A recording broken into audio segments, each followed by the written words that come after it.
Hello again, my name is Ulf Larsson, and this is the second of three parts in a video presenting indicators for the program ICT and Pedagogical Development. In the first part, I discussed how we developed the model for indicators. And in this part, I want to introduce you to the indicators at national level. And there are 16 indicators, and they are divided into 4 different areas: policy building, capacity building, infrastructure, and funding. And I will go through each of these indicators, explaining the scope of the values for the indicators for you, which makes it easier for you to fill out the form for national level indicators.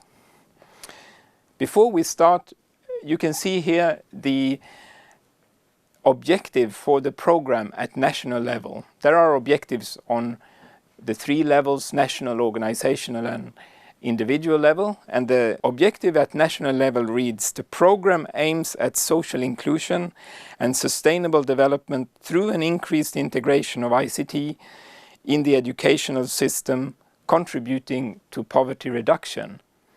So out of this objective, measuring that, we have selected 16 different indicators. And these indicators have different data scope. Most of the indicators will be able to be answered by yes or no or planned. Or for the yes value, we would like you to tell us more exactly the extent of the development of, for example, policies. When it comes to some indicators, we have used percentage. And over time, we have learned that it's easier to make percentage relevant in categorizing it. So we have categorized percentage in 4 different categories: very high, which is 100% down to 75%; high, which is from 75 to 50%; low, which is from 50 to 25%; and finally very low, which is from 25 down to 0. So those are some of the data scopes that we would ask you to fill in for the different indicators. Also, the levels of education, we have differentiated between primary school level, secondary school level, and tertiary school level. And also we have differentiated between urban areas and rural areas, as we have found out, as I shared in the first video, that there is a vast difference between rural and urban areas, so we can't just have one value for an indicator for the whole country. Also, it may be possible that you do not have the values for indicators for the whole country. So therefore we have also made the opportunity for you to just describe one region, a selected region which you are familiar with, and give us the values of indicators for that particular region. So let's start with the policy level indicators. We have 6 different indicators at policy level, as you can see. The first policy level indicators reads: an up-to-date national policy for ICT in education exists. And the values then are yes or no, or planned, or data is not available. So here we of course want you to fill in whether there is a national policy which relates to primary school, secondary school, and tertiary school education.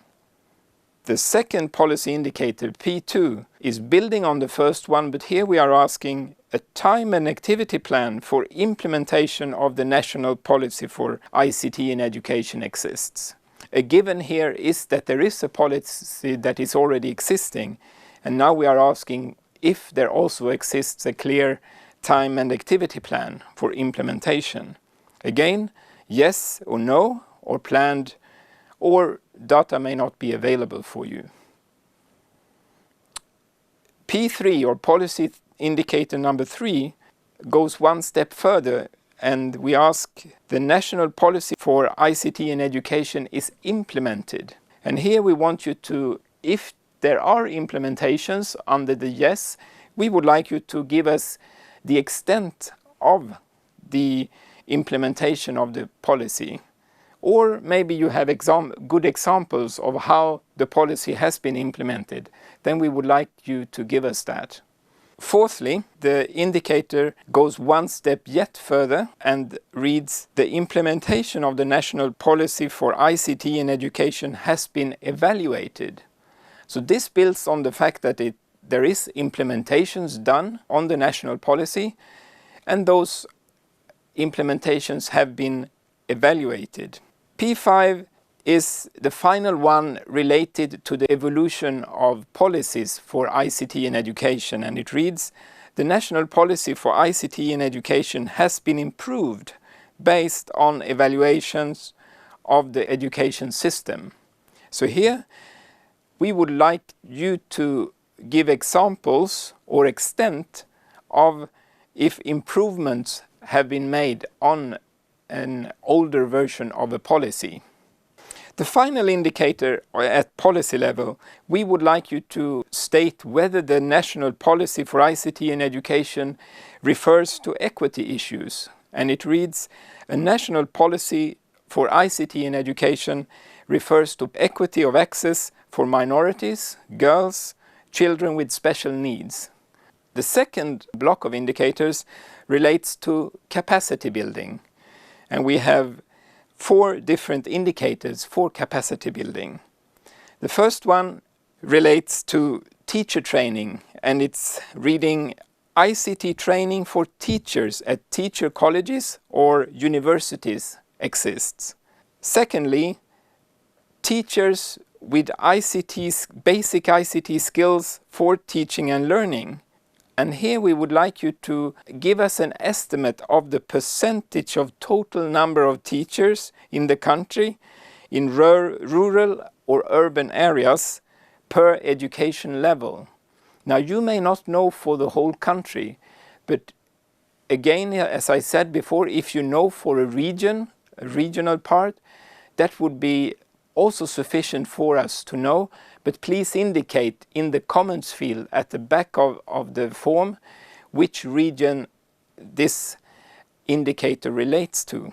Thirdly, we are asking whether availability of ICT support exists at schools or educational institutions. And again, here we are asking you for a percentage of the total number of schools or education institutions in the country, in rural and urban areas, per education level that has availability of ICT support for ICT infrastructure. So please, again, if you only know per region, then we would like you to fill out for that particular region and give us in the comments field where you state which region it would be. Finally, for capacity building, the 4th indicator, we are asking if ICT training for administrators in educational institutions exists. By administrators here, we don't necessarily mean the top management. For example, filling in grades for pupils or students, or administering schedules. So whether ICT training for such administrators in educational institutions exists is what we are asking for in this indicator. So those were the indicators for policy development, for capacity building, and now we are coming to infrastructure and funding. For infrastructure, we have 5 different indicators. The first indicator for infrastructure, I1, is schools and educational institutions with electricity. And here we want you to give us a percentage of the total number of schools or educational institutions in the country per rural or urban area, per educational level, where the percentage of electricity of the schools. You may not again know for the whole country, so figures for a region that you know of would be of help for us also if you know that. The second infrastructure indicator is schools and educational institutions with computers for teaching and learning. And here again we want you to give us an estimate of the total number of schools and educational institutions in the country per urban or rural area per educational level. Thirdly, for infrastructure, the indicator we ask for is schools and educational institutions with internet access. Here again we ask for a percentage of the total number of schools and educational institutions in the country, in rural and urban areas, per education level. The third indicator for infrastructure we are asking for is the availability of high-capacity mobile phone bandwidth, 3G net or more. Please estimate from very high to very low, as I have explained before. The final indicator for infrastructure is whether digital content is available in pupils' native language or students' native language. That is a language other than the public languages or official languages of the country. The final indicator for national level that we are asking for relates to funding. And the indicator we ask is the government budget for ICT in education. Here we ask for the percentage of the total budget for education in the country. That means the percentage of the total budget for education which is for ICT in education. Those are the 16 indicators at national level that we would like you to fill in the forms that has been supplied on the It's Learning platform, and you can read in one of the bulletins that I have put out where you find it on the It's Learning platform. Out of these 16 indicators, 6 we are using for further analysis, and those 6 indicators relate to infrastructure and relate to capacity building. So those indicators that we are using particularly for analysis in a longitudinal study of the program from when it started 2012 until the last batch of the program are the following. An up-to-date national policy for ICT in education exists. That is the P1 indicator. Secondly, a time and activity plan for implementation of the national policy for ICT in education exists. That is the P2 indicator. Thirdly, a national policy for ICT in education is implemented. That is the P3 indicator. Fourthly, a national policy for ICT in education refers to equity of access for minorities, girls, children with special needs. That is the P6 indicator. And then number 5, ICT training for teachers at teacher training colleges exists. That is the CB1, Capacity Building 1 indicator. And finally, ICT training for administrators in educational institutions exists. So those are the 6 indicators that we are using particularly in our analysis.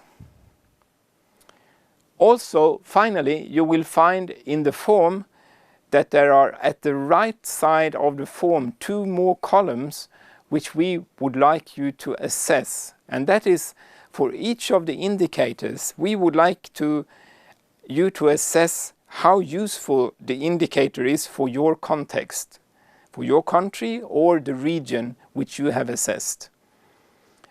And that is the usefulness column. Then we have a column to the very right which is called access, and that's where we are asking how accessible are the data for the indicators in your context. And we want you to assess that in 3 levels, these 2 questions. For the usefulness, we ask you to assess whether it's very useful, or not at all useful. And for the accessibility of the data from the indicators, we ask you to assess whether it is very easy to access, easy or difficult to access. Finally, in the comments field, which is at the very back of the form, we ask you to comment as much as you are able to for each of the indicators. For example, with websites, examples, extents, as I mentioned, for some of the indicators, particularly for websites where we can find information about those indicators that you have given values to, so that we can have a database of statistics from each of the countries that participates in the program. Please identify the indicator that you want to comment on, for example P1, P5, CB2 or I3, depending on which indicator you want to have a comment to. And then you can have a number of different types of comments for each of the indicators, as I have given examples to here. I hope this short film has been of value for you as you fill out the form. We will also give time during the first session that I have with you in the program during the Sweden phase to fill in the forms, and we can interact together. But I hope this video will help you to start filling in the forms for national level indicators. Thank you for helping us to fill out the form.